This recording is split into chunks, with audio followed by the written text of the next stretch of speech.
नमस्कार दोस्तों, राजेंद्र स्पीक्स में आपका स्वागत है। आज एक बहुत सुंदर कहानी आपके सामने लेकर आया हूँ। चलिए शुरू करते हैं। कहानी का शीर्षक है सच्चा धनवान। गुरुदेव रविंद्रनाथ टैगोर एक बार जापान गए हुए थे। वहाँ रोज उनका प्रवचन होता था। एक वृद्ध आदरपूर्वक माला अर्पण कर प्रणाम करके सत्संग में बैठते। प्रतिदिन टैगोर जी से पहले आते थे। पूरी कथा होने पर जब श्री टैगोर जी उठ जाते थे तब वो वृद्ध वहाँ से उठते थे और अपने घर जाते थे। श्रद्धा, अनुशासन व जिज्ञासु की तरह वो प्रवचन सुनते थे। टैगोर जी को निहारा करते थे। उनका एक एक शब्द आत्मसात करते थे। साधारण वस्त्र धारण करने वाले वो वृद्ध टैगोर जी के प्रवचनों से लाभान्वित हो रहे थे।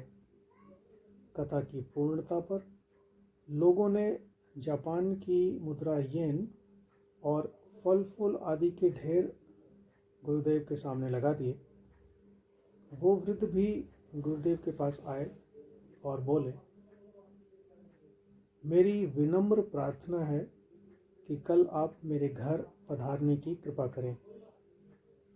गुरुदेव टैगोर जी ने अपनी स्वीकृति दे दी। आंखों में हर्ष के आंसू छलकाते हुए वो वृद्ध विदा हुए। टैगोर जी ने उसी समय अपने निजी सेवक से कहा, देखो ये बुजुर्ग बड़े भावनाशील हैं।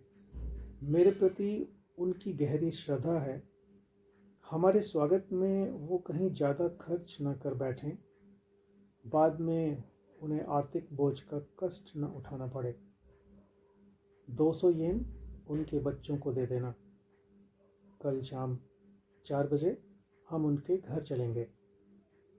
दूसरे दिन टैगोर जी फूलों से सजी रोल्स रॉयस गाड़ी में बैठ गए। टैगोर जी ने सोचा, शायद ये गाड़ी किराए पर लाए हैं, पता नहीं कितना खर्च किया होगा। एक पहाड़ी पर बने महल पार करके ये गाड़ी वहाँ पहुँची। बहुत बड़ा महल था। दरबान ने आदर से दरवाज़ा खोला। गाड़ी भीतर गई। महल में कई भद्र पुरुष स्त्री आकर टैगोर जी का अभिवादन करने लगे। भीतर ले जाकर उन्हें सोने की कुर्सी पर बिठाया गया। सोने चांदी की 50 प्लेटों में व्यंजन परोसे गए। परिवार ने उनका आदर सत्कार व पूजन किया।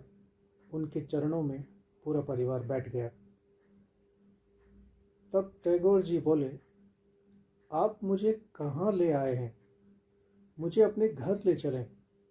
मुझे महलों से क्या लेना देना? सादे वस्त्रों में बैठे हुए वृद्ध ने कहा, महाराज, ये मेरा ही मकान है, ये मेरा ही घर है।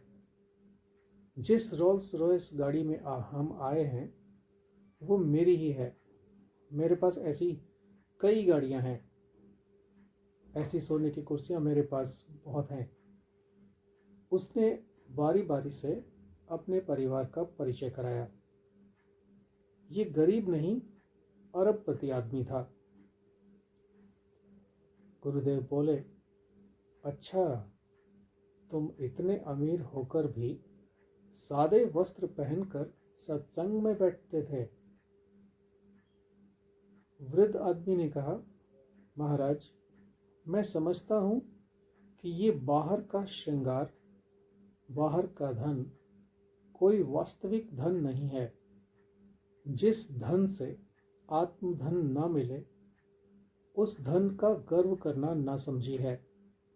ये धन कब चला जाएगा कुछ पता नहीं।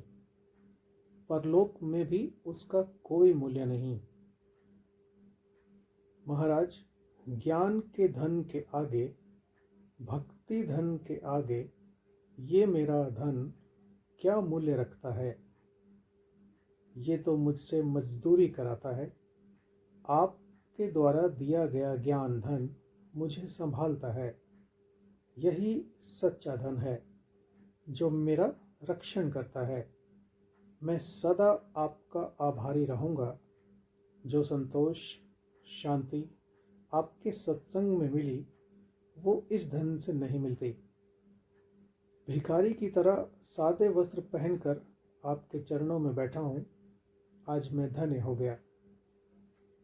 टैगोर जी, उनकी बातें सुनकर उनका चित्र बहुत प्रसन्न हुआ।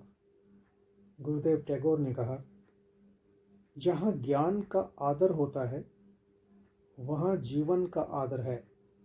वहीं लक्ष्मी ठहरती है। सेठ, वास्तव में तुम सेठ हो। मैं भी आज धन्य हुआ। मेरा सत्संग सार्थक हुआ। जो अपने अहंकार को जला दे, आत्मा के अनुभव में अपना जीवन धन्य कर ले, वही सच्चा धनवान है। तो दोस्तों, ये थी कहानी सच्चा धनवान। इस कहानी का शीर्षक सच्चा धनवान है और कहानी का जो मोटिव है, जो उसका सार है, वह संतुष्ट व्यक्ति ही प्रसन्न रह सकता है। आपके पास अगर बहुत धन है, बहुत धन संपदा है, लेकिन मन की शांति नहीं है, तो आप प्रसन्न नहीं रह सकते। तो मन की शांति के लिए खुद से जुड़िए, अपने धर्म से जुड़िए। नमस्कार, अगली वीडियो में मिलेंगे।